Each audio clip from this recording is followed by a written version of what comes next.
Hello! Today I'm here to do my June wrap-up.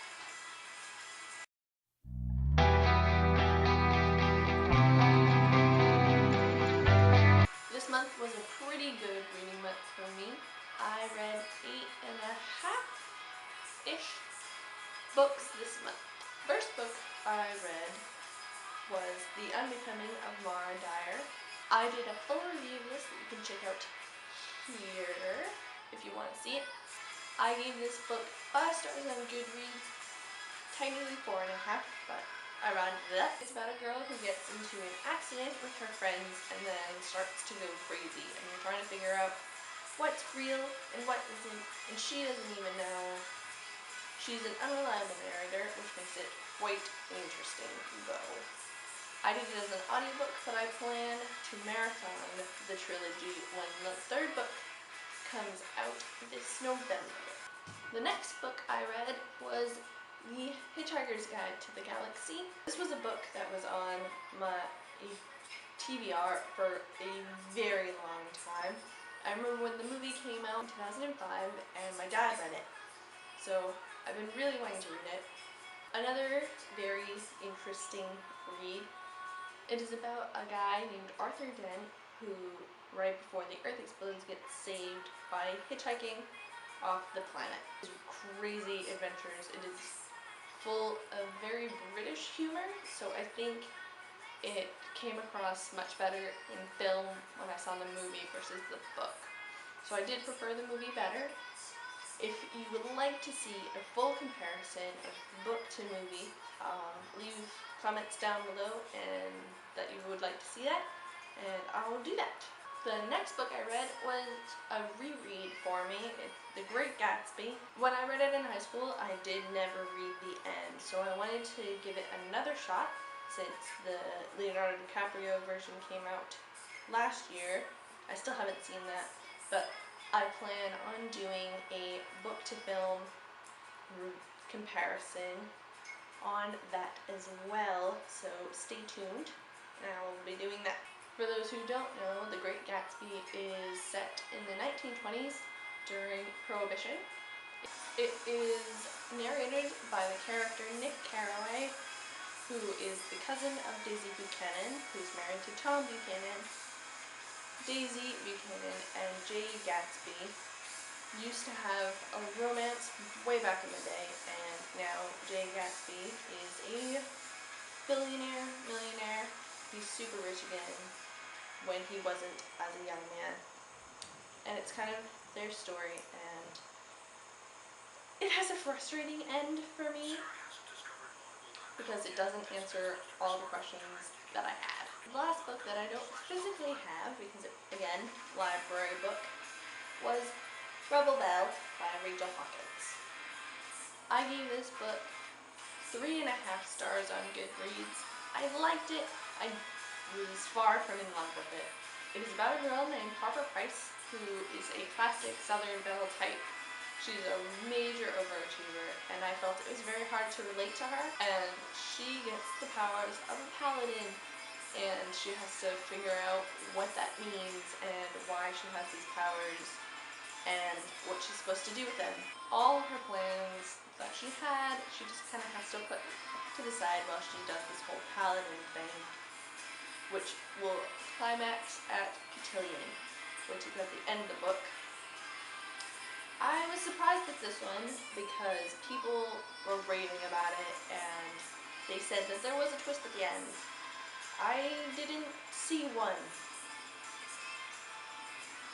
Maybe that's just me, because in my opinion there was 2 that could have been twists.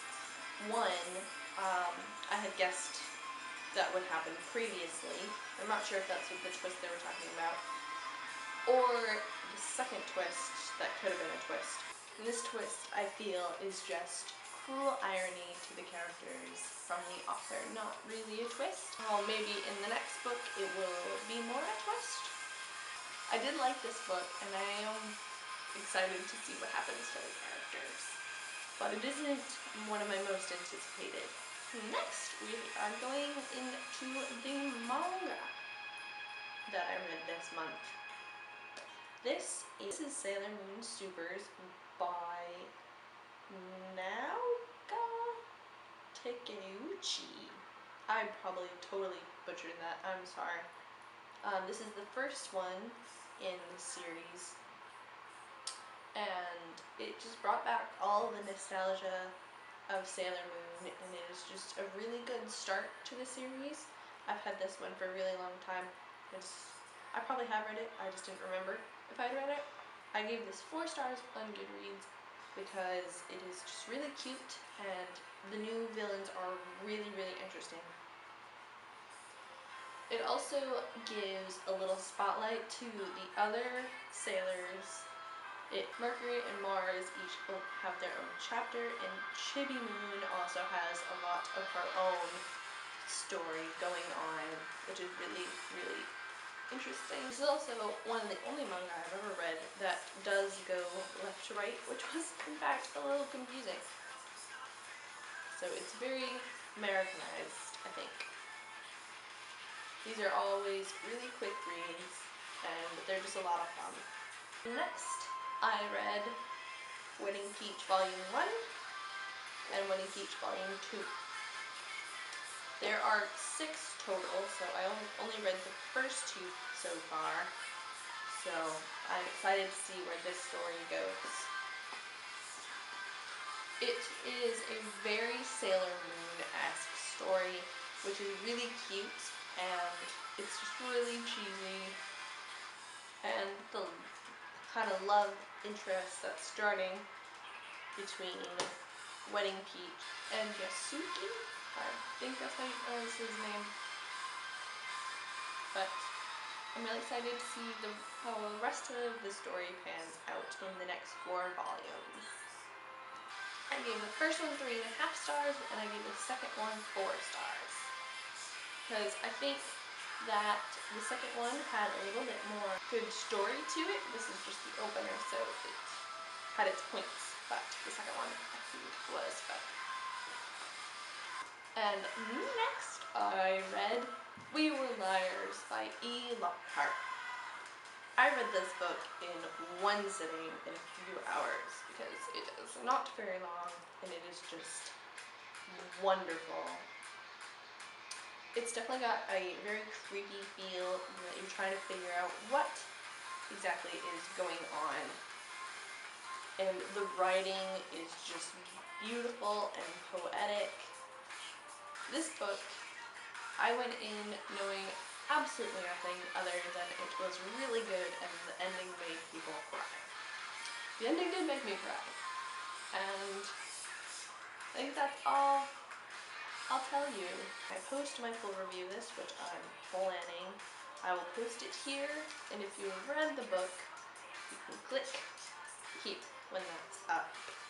It's just so good. You need to read this book.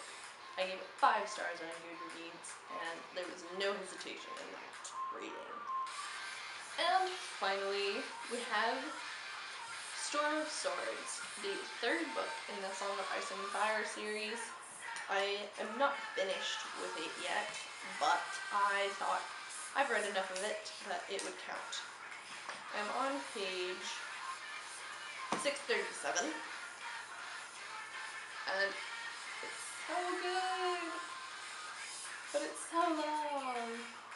All the different stories that are going on are just really, really cool, how they're woven together, and just read these. They're so good.